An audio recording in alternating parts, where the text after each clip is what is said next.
Saudara Menteri Keuangan Sri Mulyani memastikan ekonomi Indonesia stabil di tengah ketidakpastian ekonomi dunia. Hal ini tercermin dari neraca pembayaran akhir tahun 2024 tumbuh 15% atau sekitar 7,2 miliar rupiah dibandingkan dengan tahun 2023, saudara. Begitupun juga dengan neraca perdagangan pada Januari 2025 yang masih surplus 3,5 miliar rupiah. Terkait kondisi dalam negeri, Sri Mulyani juga menjelaskan bila deflasi yang terjadi di awal tahun 2025 bukan karena daya beli masyarakat yang melemah. Deflasi terjadi akibat kebijakan pemerintah seperti diskon 50% tarif listrik, kemudian diskon tarif tol hingga diskon harga tiket untuk menyambut Lebaran.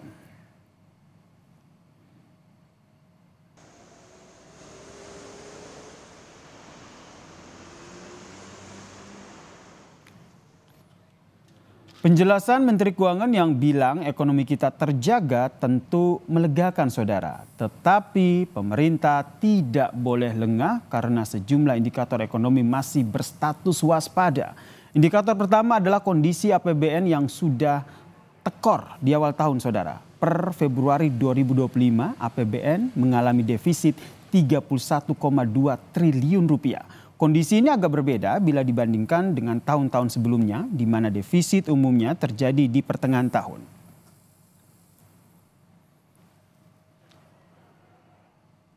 Nah, kalau kita lihat defisit APBN di tahun ini terjadi karena jumlah pendapatan negara dari setoran pajak turun. Pendapatan dari setoran pajak turun 30,19% bila dibandingkan dengan tahun lalu, saudara, yakni dari 269,02 triliun turun menjadi 187,8 triliun rupiah. Pemerintah tentunya harus serius menangani persoalan ini karena pajak adalah sumber pendapatan dalam negeri yang utama. Indikator lain yang wajib diwaspadai tentu terkait dengan tren melemahnya nilai tukar rupiah. Memasuki tahun 2025, nilai tukar rupiah ini terus bertahan di kisaran angka Rp16.000 per dolar Amerika Serikat. Bahkan pernah tembus di angka Rp16.575 per dolar Amerika pada akhir Februari lalu. Melemahnya nilai tukar rupiah ini berimbas tentu pada sektor manufaktur yang menyerap banyak tenaga kerja karena sebagian besar bahan baku mereka masih impor. Akibatnya produksi ataupun produktivitas dan daya saing menurun dan juga berujung pada PHK.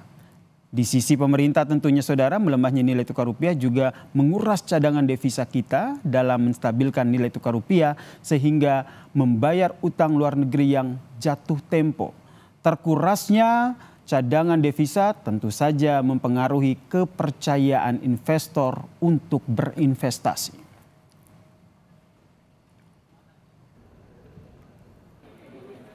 Memperhatikan sejumlah indikator ini, saudara, tren merosotnya pertumbuhan ekonomi nyata di depan mata kita. Selain menjaga komunikasi ke publik agar tidak memunculkan gejolak di pasar, pemerintah perlu terus menjaga dan memperhatikan ruang fiskal serta lebih cermat dalam membuat paket kebijakan ekonomi agar defisit anggaran tidak semakin besar.